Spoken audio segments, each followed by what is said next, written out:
My dad works in B2B marketing. He came by my school for career day and said he was a big ROAS man. Then he told everyone how much he loved calculating his return on ad spend. My friends still laugh at me to this day. Not everyone gets B2B, but with LinkedIn, you'll be able to reach people who do. Get a $100 credit on your next ad campaign. Go to linkedin.com/results to claim your credit. That's linkedin.com/results. Terms and conditions apply. LinkedIn, the place to be, to be. The new Boost Mobile network is offering unlimited talk, text, and data for just $25 a month for life. That sounds like a threat. Then how do you think we should say it? Unlimited talk, text, and data for just $25 a month for the rest of your life? I don't know. Until your ultimate demise. What if we just say forever? Okay. $25 a month, forever. Get unlimited talk, text, and data for just $25 a month with Boost Mobile forever. After 30 gigabytes, customers may experience slower speeds. Customers will pay $25 a month as long as they remain active on the Boost Unlimited plan. This season, Instacart has your back to school. As in, they've got your back to school lunch favorites like snack packs and fresh fruit. And they've got your back to school supplies like backpacks, binders, and pencils. And they've got your back when your kid casually tells you they have a huge school project due tomorrow. Let's face it, we were all that kid. So first, call your parents to say I'm sorry, and then download the Instacart app to get delivery in as fast as 30 minutes all school year long. Get a $0 delivery fee with your first 3 orders while supplies last. Minimum $10 an order. Additional terms apply.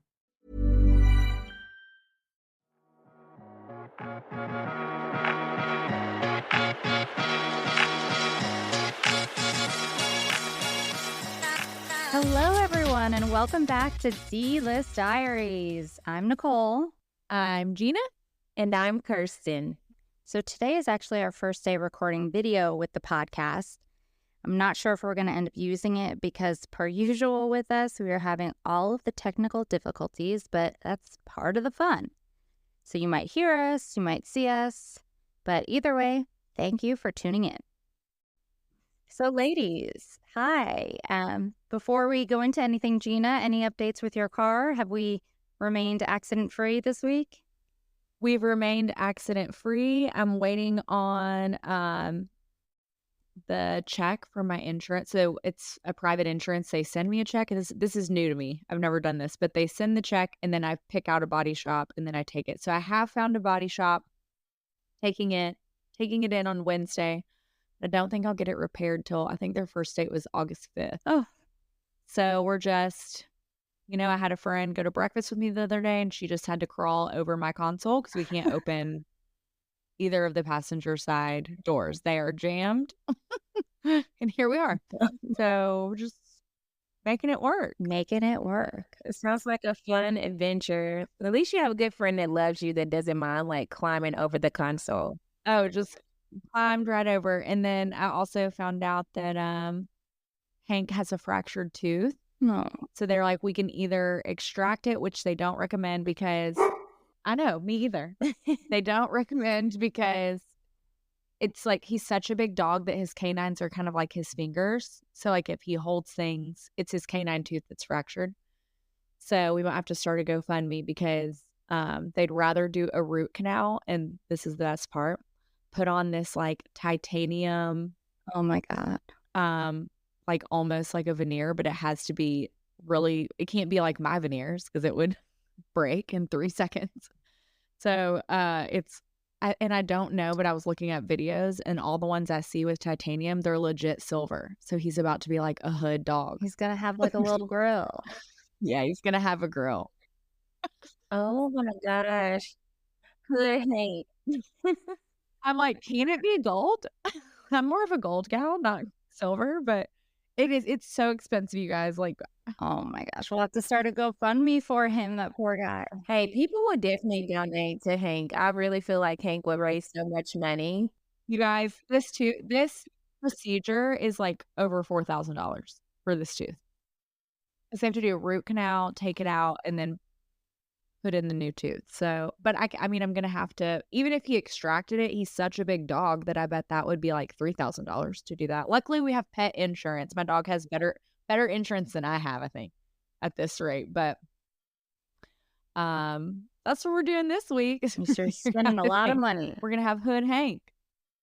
I just imagine him with like we're going to put like a chain on him, start his Instagram when he smiled, like one like bright silver canine. Oh my God. He's so cute though. So that'll actually make him cuter. Smile for me, Hank. Let me see your grill. Smile for me, Hanky. Oh my gosh. You guys are funny. So we are in the middle of July. It's almost Christmas in July. Yeah, which is our Kirsten and my anniversary. Oh, yeah. I saw on my time hop the other day, it's officially been 2 years since we started really filming. Like at this point, I think because of the date, we knew we were getting married at this point. I think I found out on like the 9th.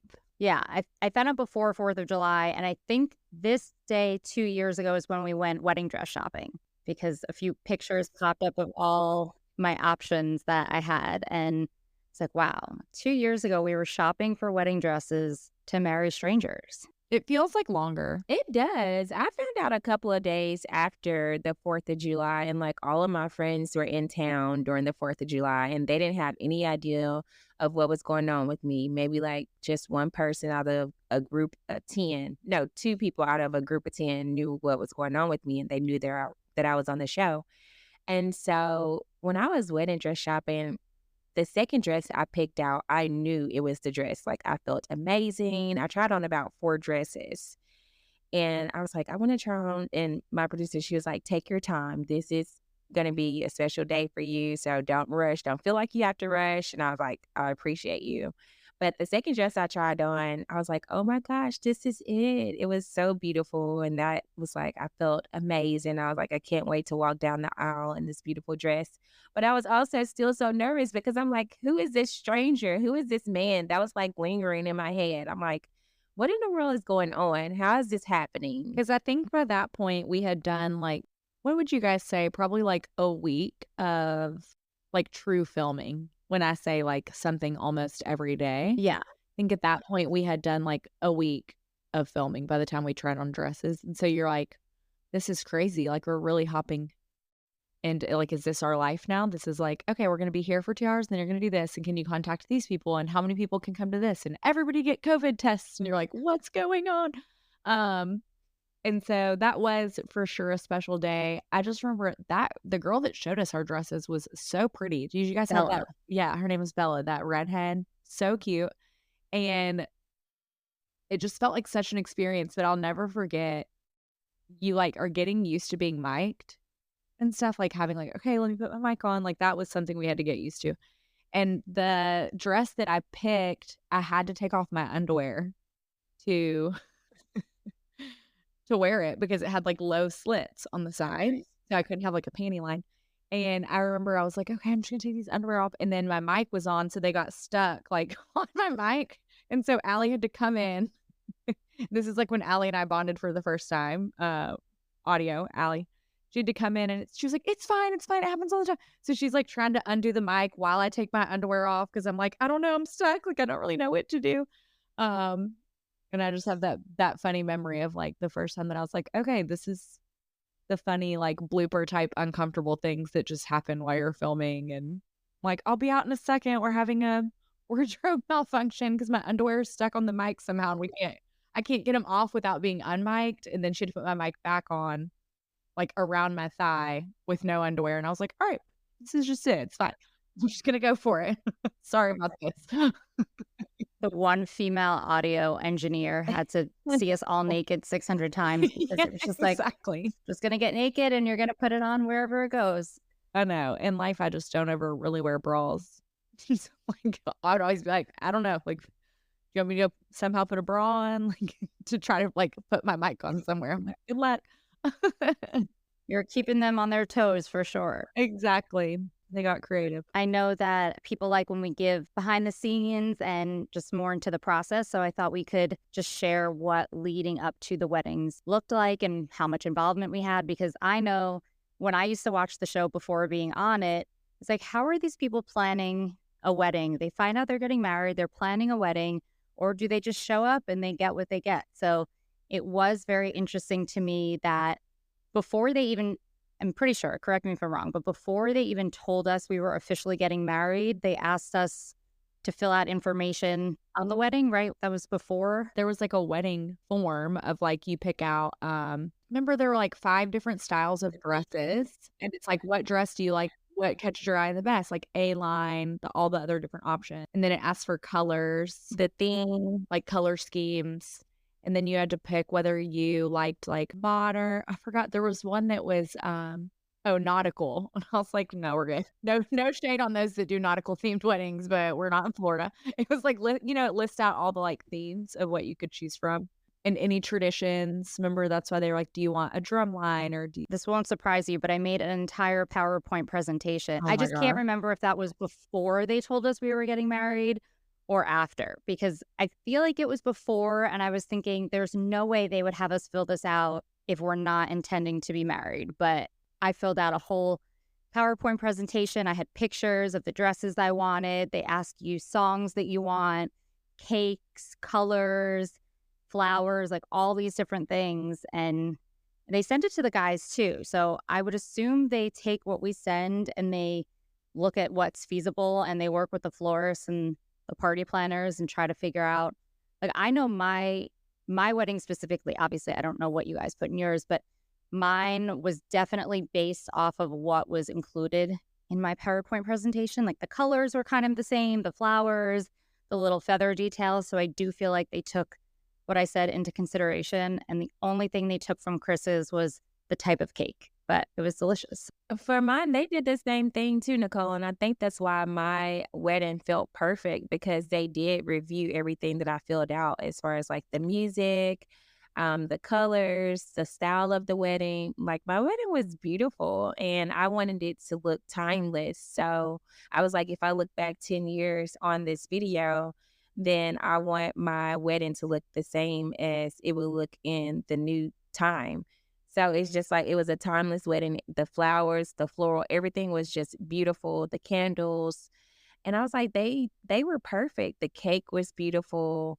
The color of the cake was like a green, white, and gold, and it was delicious. But I was a little upset because after our wedding, Shaquille and I, we were looking for the cake because it was so good and we only had a small piece because they were grabbing us to film. They were breaking us out with, like, I had to film speaking to his parents, and then I had to go film and speak with my cousins, and then I had to go film and speak with him. And it was like you get pulled away during your wedding. So I did get to enjoy it. And they did play all the songs that I listed on my song selection. And I think that's why we had such a great time. I'm like, yeah, they're playing my music right now, even though they couldn't play the music on Lifetime, but we were able to hear the music in person. We did have a little bit more freedom, like with just picking out things we wanted and the music and our dresses and who we wanted to be there. So I definitely appreciate them incorporating everything that we wanted to implement at our wedding. So this was the sheet. Do you guys remember this? Yes, I remember the sheet like it was yesterday. And it says like to pick out which one you like, fit and flare, mermaid, A-line. And then you had to give all your measurements. So hip, bust, waist. And I had all those options the day I went to go try on my dresses because I couldn't decide. But I did want the option, you know how you have the dress and you can take off the bottom part? Mm-hmm. Oh, I love that, yeah. And I had wanted that option, yeah, because like you can have a big wedding dress and then for the ceremony. Well, that's what I did with the overlay skirt. Well, I was insistent on having an overlay skirt, and they, of course, when I walked in, they were like, "This rack we think is for you." I'm like, are these the dresses you pulled for me? Yeah, you have to pick one of these. Well, I pulled dresses and not a single one was from the rack that they pulled for me. And I went last. So I was like, great. I bet they had 4 really great dresses and they're all taken. So I tried on all these dresses and I really did not like any of them. And I was like, guys, I'm disappointed because I really wanted an overlay dress. And they were like, oh, funny you should mention that because we happen to have one overlay dress and we didn't even put it out. Let's go get it from the back.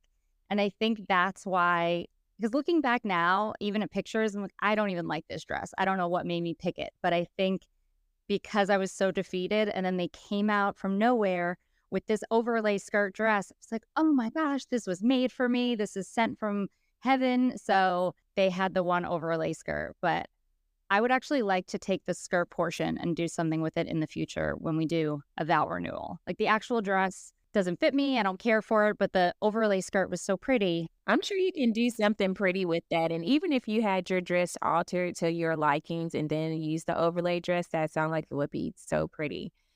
But did either of you try on a veil? I tried on a veil and it was pretty. And then I don't know what happened to it. They forgot to bring it with my dress. I had to go to the store and buy my veil because they said it wasn't included. So I went to the actual boutique because, you know, they set up like a makeshift wedding dress shop. So I had to go to the actual boutique and I tried on the veil that I had on at the fitting and I bought it separately. It's so ironic, though, because that place where we went to shop for our dresses, Gina, you know the owner of that studio, don't you?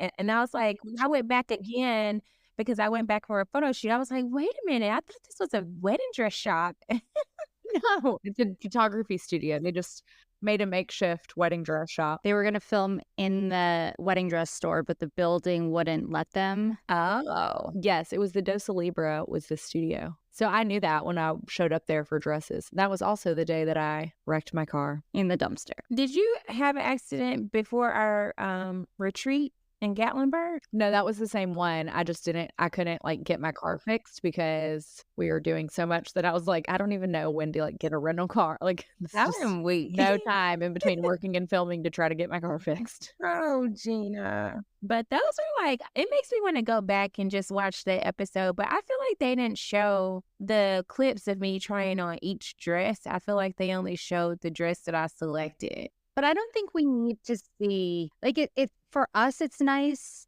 to remember maybe, but when I watch the season after ours, I'm like, I don't really care. Like, it's nice that they're having these moments. Maybe you just show them at the store with the final dress, but I don't really need to see an entire episode of people going through a store, trying on these random dresses, deciding it's not for them. Yeah, we can agree that Married at First Sight should, from our perspective as well, be cut at like 12 episodes max. Yeah. Oh, yeah, they definitely should cut down the episodes. But I feel like that's the most special part is finding the perfect dress for your special day. It is. For us as a viewer, they're like, we don't care. Yeah. You're like, yeah. If we got the full experience, like the way they show it is you're in this store, you're looking around, you have all these options and time, and it sounds like your guys' experience was a little different, but I was the last one of the day and they only had the studio until a certain time.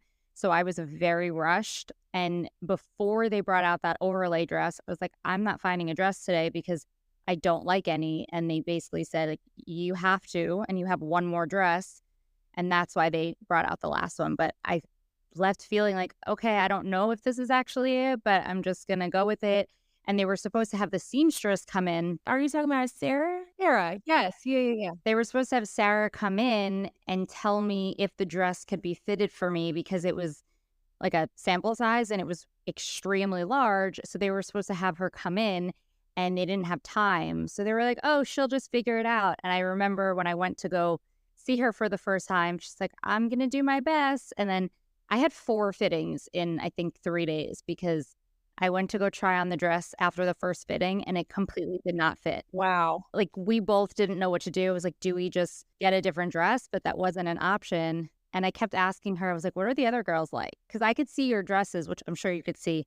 We were all in the same seamstress room, but I could see all the dresses. So I was like, okay, we have a lot of different personalities. And I was asking her about everyone. This is before we met. That must have been stressful because I literally took mine in and I was like, well, hope it turns out okay. And I did not see it again until like the last fitting, which was like the day before. They're like, wouldn't be any other time for them to fix it. So it's like, well, but when I put mine on for the first time, I don't think that I had a lot of like adjustments that needed to be made, but that was crazy for her. Like, I look back on that, I'm like, I can't believe that she was able to do that to all of our dresses in like a week. She literally altered five wedding gowns in like a few days. She did a great job, and it looked like she's always busy too because she had so many things in there to alter, but mine didn't need much alteration either, Gina. It was just mostly like the straps in my waist. And so when she did that, and then she had to take a little bit in on the bottom of the dress so it wouldn't drag too far, so I just had to bring my heels, but she did a great job altering my dress. I was like, oh my gosh, you're amazing. And like, people don't realize that we have to like do all of this behind the scenes. They probably think we just pick out a dress and it fits us and we show up at the altar. No, we're like running around Nashville in 100-degree weather, dragging shoes, going in between appointments, working, also trying to film and go to the next area to film and calling our family members. That's what I was gonna say, trying to like be a good host to like family because like you guys know, my family came all the way over from Egypt, so I had them, and then I had like all of my wedding party was pretty much from out of town. Like Right. Lindsay came from Chicago, Laura came from Colorado. Like your family, like everyone's coming from out of town. They also all find out like within days. I'm like, hey, Mark, do you guys think you can get a flight from Egypt in 2 weeks? Like, To come to a Tuesday wedding. yes, exactly. So it's like all these people are like coordinating their schedules, which I was probably the most thankful for that. I was like, wow, you really figure out who like loves you so much if they're going to travel for that, for you to go marry a stranger. They're like, okay, this is crazy, but I'll be there. But everything was so accelerated too. Like even just picking out the rings. Like as soon as they told us we're getting married, you like having to pick out your husband ring that day. I didn't know that we were going to get an engagement type ring. I thought we were because the season before us got engagement rings, but I didn't know if we still were. Was that the only one that got them? Yeah, we're the only two I think they took them away too. because they didn't. James Allen didn't like the material we shot for them, I guess, is the rumor. So they didn't continue. We did such a good job shooting their material, and we were a great group of people. So they probably just didn't want to work with the show anymore. It wasn't us. Sorry, JamesAllen.com. I would imagine that it was not well received because I remember seeing it for the first time on the season prior to ours, and it was so obviously product placement. Like there was this one commercial with Pastor Cal and Dr. Pepper where they were looking through all the ring choices, and it was so phony baloney. I'm like, we're not actors. These people are not actors. They had us at our girls' brunch with an iPad. I think I was the one who had to like say that I brought it. And I was like, guys, I brought my iPad. If you want to show me your dream engagement ring, look at JamesAllen.com. There's all these choices. Show me yours. And we all had to go around and build our perfect engagement ring. I was just thinking about that. Yeah. So I feel like it definitely looked phony baloney. We're so awkward. They could have took it and made it look better, but it was a little phony baloney. That's funny you say that. But I'm happy we have them. But Denver, they didn't get rings, did they? They only had bands or something. That's what we were saying because James Allen gave them the boot. I don't even know if they work with James Allen anymore, but they've only ever gotten bands in the past. Well, I was not expecting that because we got that, the day of the wedding, that morning. It's like, oh, this is pretty. We picked our rings and so did the guys, like the day they told us we were getting married. And then I don't know what happened behind the scenes, but I guess they didn't order them in time. So we had to pick again, and we had to choose from rings that would get there in like 2 days. So for us, it wasn't as big of a deal because we had men's rings up to a certain budget, and we only had like 6 options, I think, which is why the guys pretty much all have the same ring. And their rings were too tight on their fingers. They couldn't even fit. That's what I was going to say. I think that's on purpose. I think they totally order them a little bit tight because they want that footage of us at the altar being like struggling to get it on because it looks funny. Like, yeah, take this ring. I'm like, okay, you can't tell me that every single season that's like happening unless they would just all get their ring size wrong. But then you would think the show would pick up on that, like, hey, we need to actually start sizing the guys' rings because it's wrong every season. Yeah. They took our ring sizes at the in-person interviews like way in the beginning of the process, but they must have lost those as well because they asked us for ring sizes and I didn't know my ring size. So I did like a janky little like measuring tape thing and I guess, and I was like a size and a half off. So I've had this thing fixed like 6 times. But the guys also had to reorder our rings, which is why we all have the same wedding band. But I remember my producer saying that the original engagement ring Chris picked out, they don't remember what it looks like, but they said I would not have liked it. But then he got advice from his female friends for the second round, and it's so perfect. I'm obsessed. Clint did a pretty good job with my ring. Yeah. He actually went over budget. He said he was like, sorry. They like paid for it anyway. The kid was a deal with my ring too, and he was saying that he had ordered some special type of band, but for whatever reasons he paid extra and they didn't deliver the extra band. So I have like the normal looking wedding band. But I don't understand if they were always scrambling and losing information because I don't understand if they measured the men for their rings while they showed up too small. I'm like, this is awful. To create drama and laughter. But that did bring us to our favorite jeweler. Shout out Bellmead Jewelry, because they sent us all there to get our rings resized. And I have since been there many times since, and I love them there. You still have your ring, Kirsten? Yeah, it's underneath my sink, actually. I was going to go look at it the other day because it's so pretty, but I did not. I didn't go take a look at it. I haven't seen that ring in years. It's just been underneath the sink. I tried to sell it, but it like did not appraise. It's like, okay, well, because it's a lab diamond and nobody's going to pay that much because I feel like my ring was probably like $5,000, but with it being a lab diamond, no, somebody only get probably like $1,500 for that ring. if that. And it looks beautiful. Like all of my friends who are married, they wanted my rings. I was like, well, y'all's husband can definitely buy it from me. As seen on TV, Lifetime, Married at First Sight. That's the only thing that adds a little value to it. If anyone wants to buy a gently used engagement ring, we have 2 for sale. And I've got a dress in my closet. I tried to do my wedding dress giveaway, but not a lot of people applied for it. And they didn't even fill out the form the proper way. So I was like, nobody qualifies for this dress, and it's still in my closet. But I attempted to be nice and do a wedding giveaway because I think my dress was like $5,000. They sent me I reached out to the wedding dress company and they sent me the invoice for the dress. And I believe the dress was $5,000. So I was just trying to be nice and give it away to someone. Maybe we need a photo shoot to do a dress giveaway. I'm not putting my thing back on. I might just donate it. I saw the girls of Denver donated them to, like, I want to say less fortunate brides, but I don't know if that's actually like who it went to, but I know it was for a good cause. So I might just donate it and keep the overlay skirt because my dress has been through so many, renditions and so many alterations that I don't know how I would donate it to someone specifically. Like, I can't measure a certain person for it since it's so janky. But if I gave it to a company that gives it away to people, they might have more options. Have that sometime? I have to, Emily from Denver, she sent the information to me a while back of where they sent theirs to. So I'll ask her, or I'll look for it or ask her for it again. Can we dial her into an episode real quick? Just randomly, hey, you're on a podcast.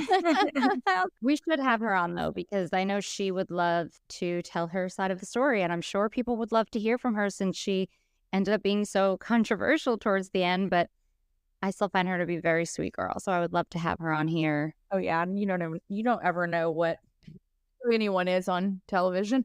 Yeah, we'll have to slide in her DMs. But that would be great to hear her side of the story for sure and her experience from the show. But I don't know. I really want someone special to have my dress, and I want to go to the wedding too. I want to see them in the dress. I want to be a part of it. Like I still want to be there. I'm like, oh, this is lovely. Just to be able to see someone else look just as beautiful in the dress. No one's going to look as beautiful as you did. No one. Oh, you're sweet. I do want to go to a wedding, though. Can you guys get married so I can go to another wedding? I actually had the hardest times at weddings because I feel like I want to be in a marriage and have a lovely husband and have children. So like weddings are always so emotional for me. And I have to attend a wedding in September. One of my sorority sisters is getting married. So I'm like, Jesus, help me. And then I have to go to my best friend's 10-year anniversary vow renewal in Jamaica. But that's going to be easy for me because I love them. This is going to be my 3rd time in Jamaica, and I am so over Jamaica. I do not want to go, but I love my best friends. And I had told her, I was like, if you have in Jamaica, I'm not coming. But I love her and her husband so much. They're like my family. She's like a sister, and he's like a brother to me. So I can't miss it. And 10 years, that's a major milestone. So I definitely will be in attendance in Jamaica. But I'm like, why Jamaica? Maybe it can redeem itself. I would be content never going back to Jamaica. Again, no shade. Just a weird experience there. I'm like, why Jamaica? Like, I could have picked y'all. I could have had 10 other things lined up for y'all. I would have did the research, had the packages together and everything. But hey, I'm just gonna attend and have a great time celebrating them. And I know I'm gonna be in tears, but I'll be fine. I'll be fine. Well, if you need a date, I'm available. Oh, come on. Labor Day weekend. Oh, I'm not available then. I didn't realize it was so soon. Yeah. Which that is so soon. How? I don't know. Wait, when did we go to Jamaica? Was it the end of July, the beginning of August? We would have left on the 30th of July because I got married the 26th. That was Tuesday.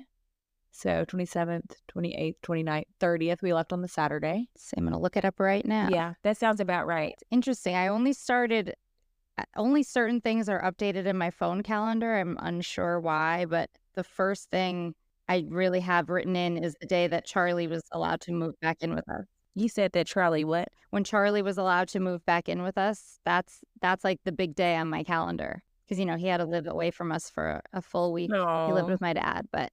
I was going to say, he lived with your dad. Yeah, my dad stayed after the wedding and lived in my apartment with Charlie. And then I went there every day to work. But then he got to move back in with us after a week. Other things that had to happen. Well, and I feel like they tried never to show him, so people didn't know he was living with us. But if you watch carefully, you can see his little black ears, just dog-eared on my lap. Hank's like, yeah, I saw that. Yeah, I saw that ear. I saw that ear. This season, Instacart has your back to school. As in, they've got your back to school lunch favorites like snack packs and fresh fruit. And they've got your back to school supplies like backpacks, binders, and pencils. And they've got your back when your kid casually tells you they have a huge school project due tomorrow. Let's face it, we were all that kid. So first, call your parents to say I'm sorry, and then download the Instacart app to get delivery in as fast as 30 minutes all school year long. Get a $0 delivery fee with your first 3 orders while supplies last. Minimum $10 an order. Additional terms apply. Hey, I'm Ryan Reynolds. Recently, I asked Mint Mobile's legal team if big wireless companies are allowed to raise prices due to inflation. They said yes. And then when I asked if raising prices technically violates those onerous 2-year contracts, they said, "What the f*** are you talking about, you insane Hollywood ass?" So to recap, we're cutting the price of Mint Unlimited from $30 a month to just $15 a month. Give it a try at mintmobile.com/switch. $45 up front for 3 months plus taxes and fees. Promo rate for new customers for limited time. Unlimited more than 40 gigabytes per month. Slows full terms at mintmobile.com.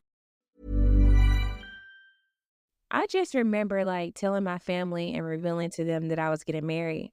And my cousin, she was part of the process, but she really didn't know I had been selected. So she was so surprised when I told her, y'all, we were out at Centennial Park. It was 100 degrees. We were sweating so badly. I was like, oh my gosh, we have to hurry and get out of this park. But it felt like we were out there for hours. And then you know how they pull you for OTFs, which is on the fly. And they're like, okay, so what do you think? How do you feel about Kirsten? She's about to get married to a stranger. What are you thinking? And my mom, nobody really knew because I really did keep it a secret. You know how sometimes the family go ahead and tell people before you film to reveal with them, but they were like, oh my God, I can't believe this is about to happen. My mom knew we were filming, but she had an idea because I was filming so much that by the time you're sitting there and there's cameras around and you're like, so I'm getting married, it's not as shocking because they're like, we figured because we're all sitting here with cameras around us and you're telling us you have something to tell us. I can't remember how I told them, but I didn't make it seem like I was getting married at all. I think I just made it seem like I had to film for this show and I needed them to come with me and have a picnic in the park. Yeah, that's what I said. But my mom, I think, was onto it. She was like, okay. Well, my friends that I revealed to, I told one of them early on in the beginning that I had applied, and the other 2 I hadn't even told. So when I said hey, I am applying for some dating show and they want to film me out with my friends, and they were like, okay, sure. So they didn't even know what I was talking about when I said it. I forgot that I had forgotten to tell them about Married at First Sight. So when I revealed them, I was like, so I'm getting married in 2 weeks to a stranger. So they literally had no idea what I was talking about. But my other friend, Jackie, who I told that I was applying, she at least put 2 and 2 together. But my friend Zach, him and his now fiance, they were both just like, what do you mean you're marrying a stranger? As though I was legit marrying a stranger that I found on the street and was filming a documentary about it. So they were the most confused. And I actually should go back and watch that scene because my friend Zach's reaction is so priceless. It's like the epitome of shock and surprise. I feel like all of our families and friends were so supportive of us. And I feel like that's what it made it a little bit easier for us to go through with the entire show.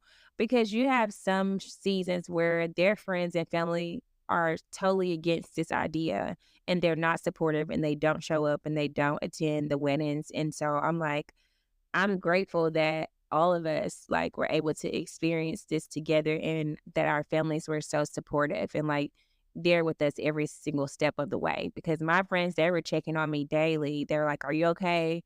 How's everything going? Like, what's going on today? What did y'all film today? And sometimes I would give them like just a little bit, but I'm like, I'm so drained and overwhelmed that I can't even talk about what's going on today. And I was like, okay, I guess we have to wait to watch the show. But they would always like check on me and see how I'm feeling emotionally and mentally. And I was like so appreciative of that because I feel like if I didn't have them, I don't know how I would have made it through, honestly. Yeah. Well, my dad, was not the most supportive in the beginning, but my mom you know what? I'm just going to take this moment to shout out my mom. She has been listening to this podcast since day one, and she always tells me how great it is. And she's coming to visit in a few weeks, so maybe she'll come on it. But I was like, Mom, what do you want to do when you're here? She's like, well, I have to get my hair done. So tell Gina I'm getting my hair done. And I love her. Tell Kirsten, maybe you could have a barbecue or something and invite Kirsten over so she can help me with Instagram because I haven't been using it since she showed me last time. It's like, okay, so your priorities when you visit me are hair with Gina, Instagram with Kirsten. Got it. So I'm just your chauffeur. Content creation with Kirsten and hair. Shout out to your mom, barbecue. She's going to get me over there to the backyard that I've been begging to come to. I'm just going to show up. Girl, it's hot now. But shout out to Mom. She was always supportive. But, my dad was not supportive. And I remember calling him in my wedding dress. They wanted me to FaceTime him on camera in my wedding dress to show him, like, hey, I got my wedding dress. And I think that's also another reason I have such a negative, mental image of wedding dress shopping because I remember I wanted him to be so excited for me and he just wasn't because he's like, I can't believe you're actually doing this. And I'm standing there on the balcony of this little photo studio sweating in my wedding dress on FaceTime with my dad. And he's like, okay, like, cool. It's like, I'll be there. I don't like any of this, but I will be there. But obviously he changed his tune and now he's thrilled that this happened. I really feel like your dad and my dad are so similar, and I always tell you this, like they have the same similar personalities. Like every time I saw your dad on TV, I'm like, he is saying the exact same thing my dad is saying. And so my dad, he didn't participate, and I feel like he had the same ideal as yours. It's like, I can't believe you're going on this show. I can't believe you're marrying a stranger. You don't know this man, and you're about to make a major decision in your life to do something like this. But we all took a chance and it is what it is. But my dad, he never really says much at all. He'll think all of those things and want to say all those comments, but he doesn't say anything. He's just like, I'd rather not say anything and I'd rather not be a part. Because like, I don't know, my dad, sometimes he doesn't have a filter. And so he's just a very blunt and direct person. And sometimes I feel like that I'm the same way. Like I could be very direct and it's like we don't mean any harm, but we're just saying the honest truth. And so he's very transparent, but he was like, I'm not participating in that. And speaking of our dads and like them participating, not participating on my wedding day, like they kept asking me questions about my dad. Why is he not here? Why hasn't he said anything? And I'm like, I already told y'all he didn't want to participate. He's not doing the COVID testing every single day. And if my dad would have came to that wedding, let me tell y'all, he would have stole the show and we probably wouldn't have even recorded the whole wedding because he would have went off because we were at that wedding for 12 plus hours. It's way more than that. There's no way my dad would have sat there. We were filming all day. Yeah, like 18 hours. My dad would not have had that. And they took all their cell phones. Yes, he would have flipped some chairs and tables over to get out of that. It's so many things that they did that my dad wouldn't have agreed with, like taking their phones, having them sit there for hours. Like my dad would not have participated in that. And he's a business owner too, so he's not about to not have his phone. And I'm like, yeah, my dad wouldn't have tolerated any of this. And y'all would have heard from this man, and he probably would have went down as a legend on Married at First Sight. I wish you would have seen it. Yes, I would have been like, oh, I wouldn't have been surprised. I was like, oh God, they should have just gave me his phone. Like, I don't know. They should have just let him. And they had them all do like those individual interviews after the wedding. So I know like people were there until 3 a.m. and they didn't show any of those. So I just felt terrible. I was literally crying thinking about seeing my brother and family recently because I was like, the last time I saw them was 2 years ago. And it was so crappy to me that we had 12 people on each side. That's like all we invited. But they shuffled us upstairs. I don't know about you guys, but like they shuffled us upstairs and like immediately started our interviews. And then they're like, okay, time to go to the honeymoon suite. And we didn't get to say like thank you or goodbye to anyone that came and sat there for that whole entire day. Like people were with us for 18 hours.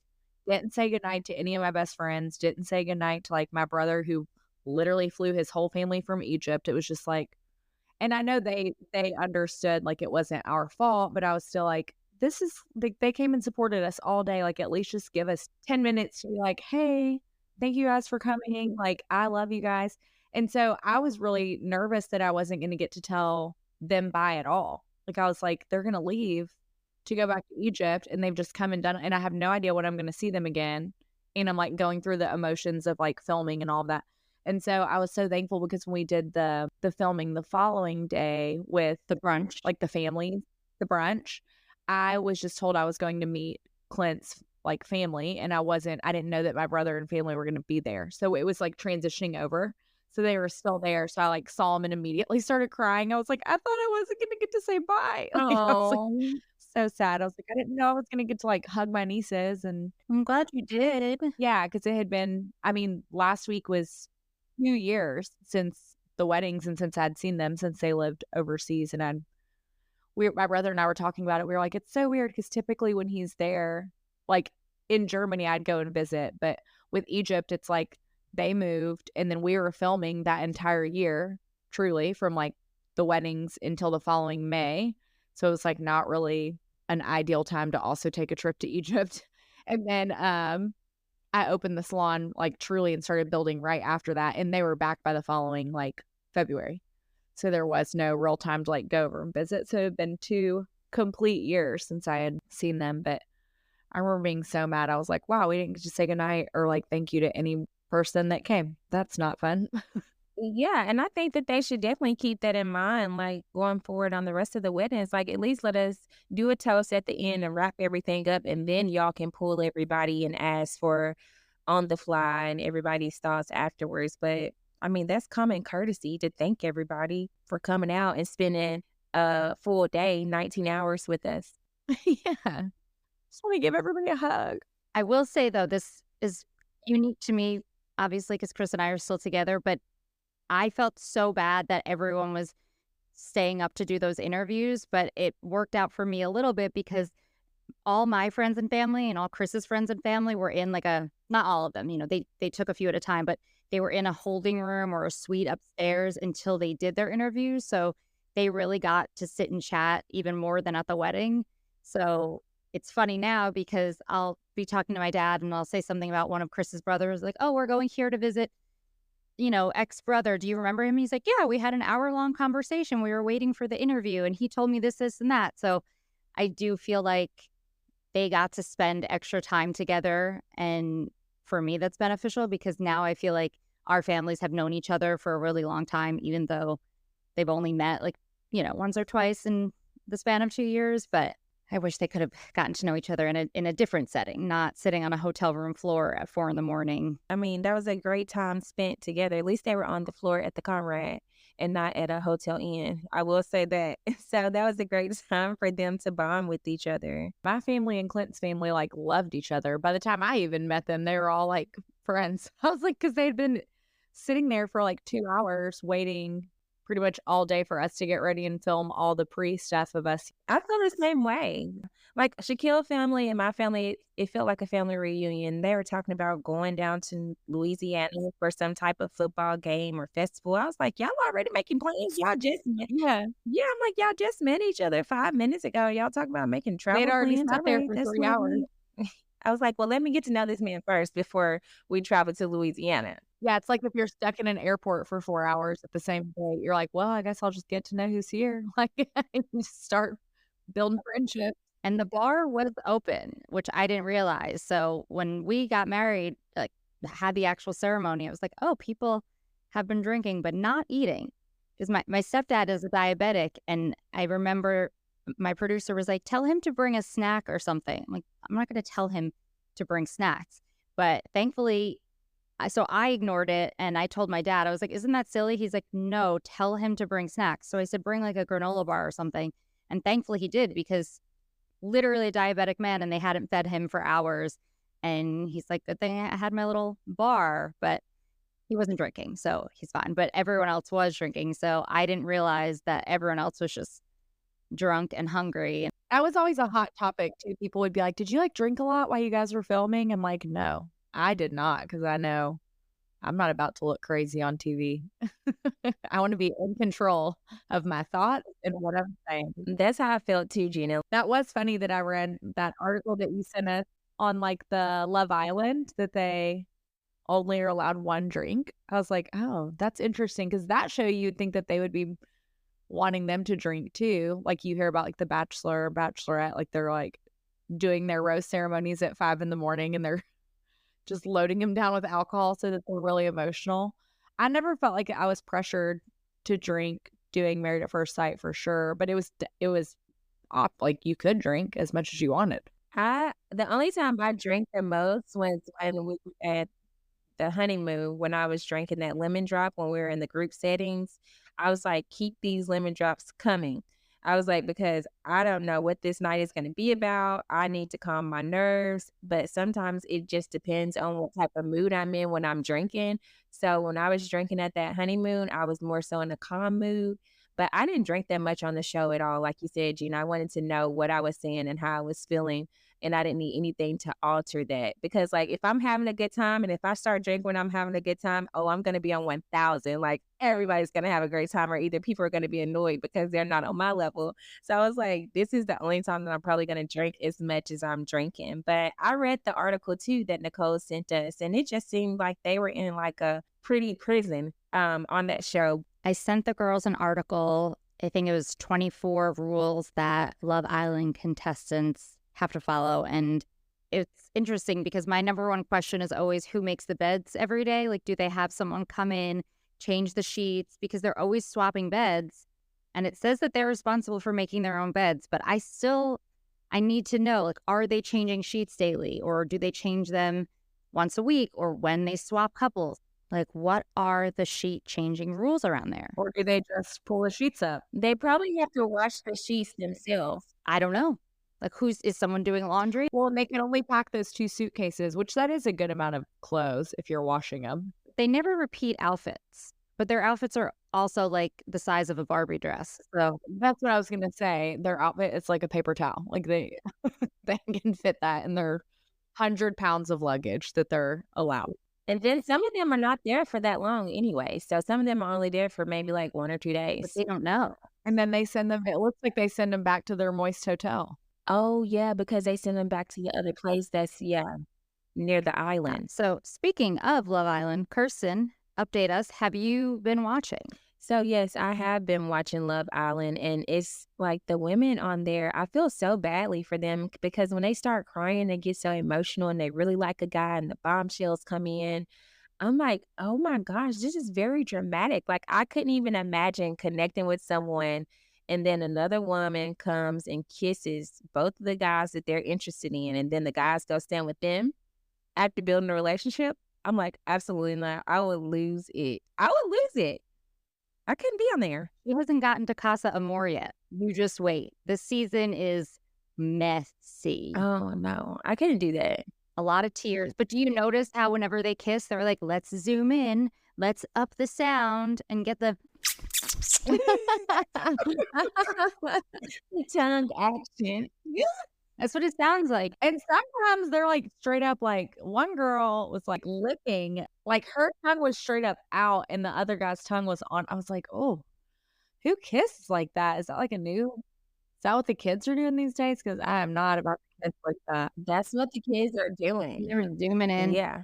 And then they get the front angle and then the back angle. And the angles when they're like in the bushes crack me up. Well, it said there's what, like 74 cameras or something on. Yeah. Their cameras. Okay, here's my question too.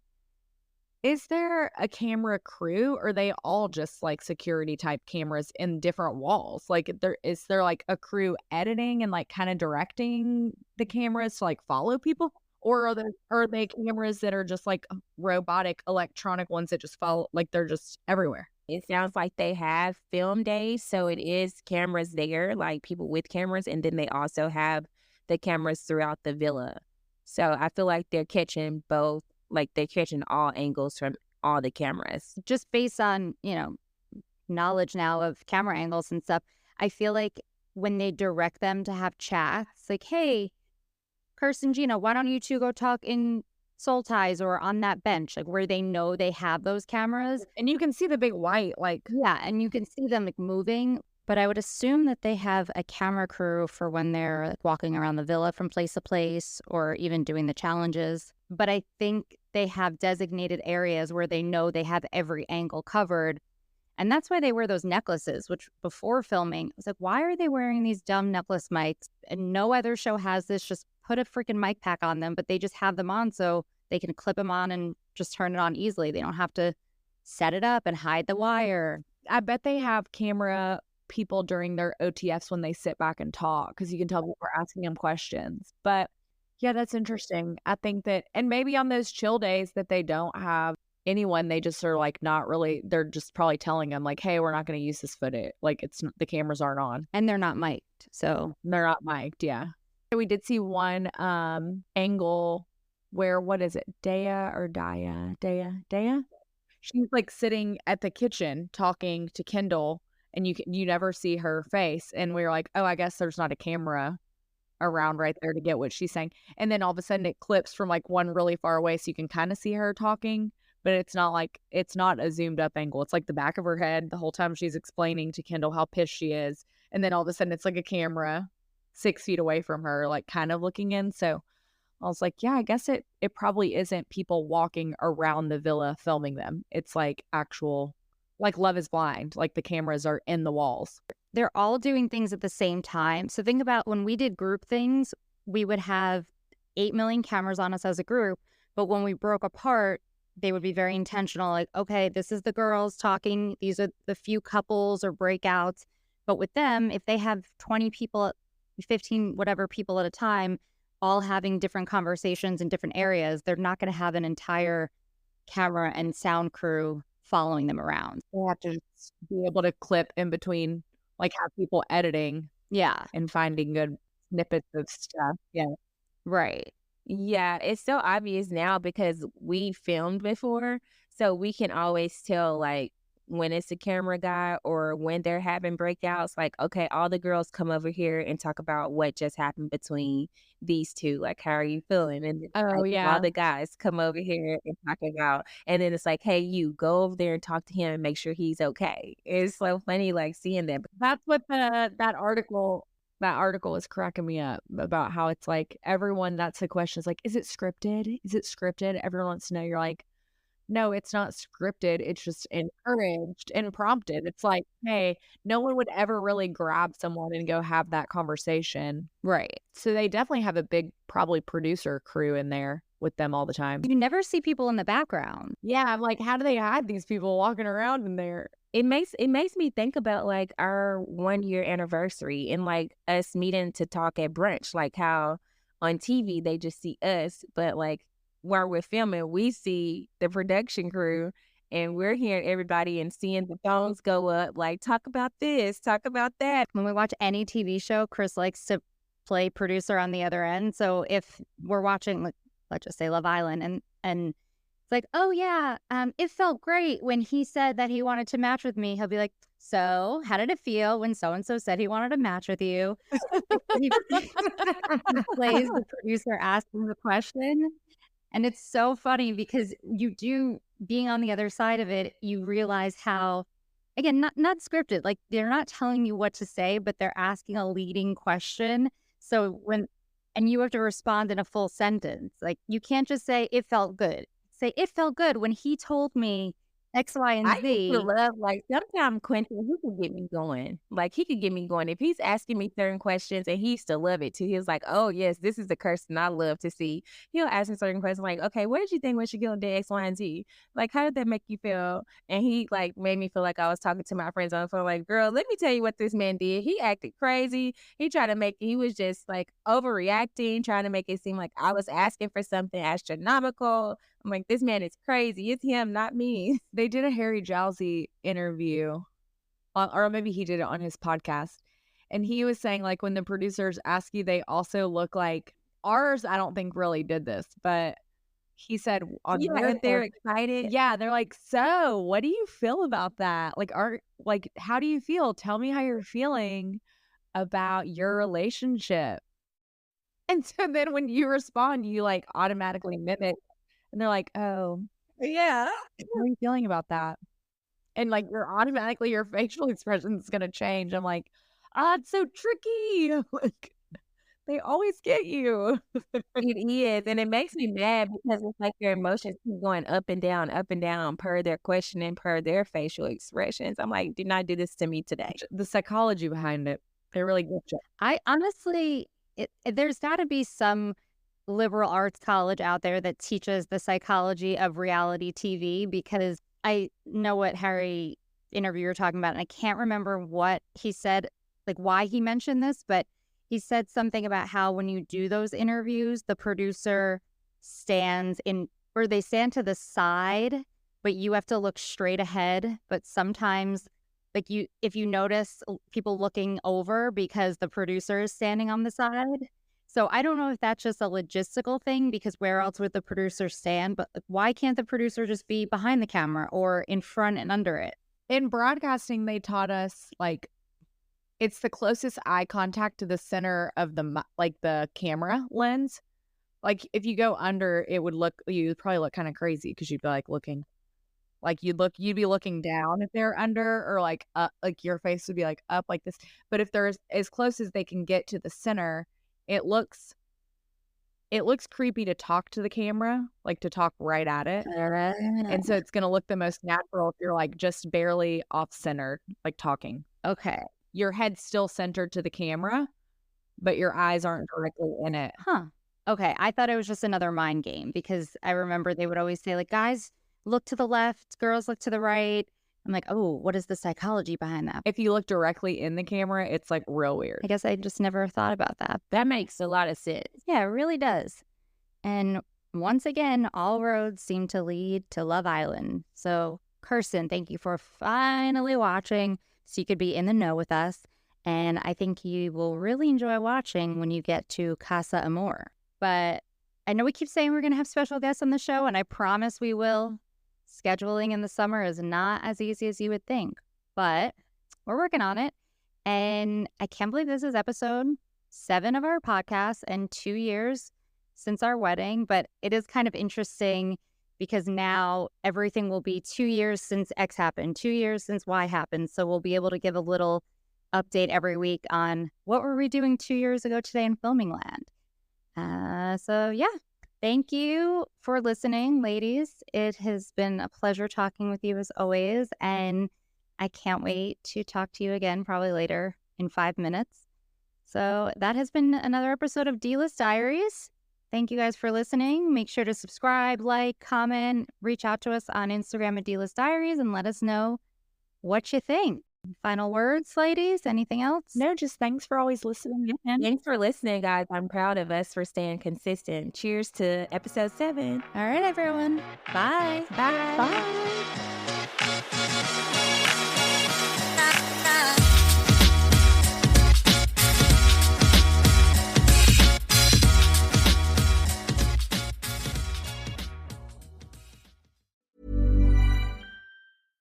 At the UPS Store, we understand the importance of a first impression. That's why we're here to help you put your best foot forward and be unstoppable with our printing services. With high-quality paper stock options, banners, business cards, menus, and more, we make sure your small business stands out and your message reaches the masses. After all, we're the one-stop prints that pop store.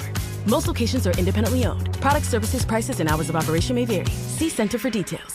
The UPS Store. Be unstoppable. Come into your local store today and get your print on.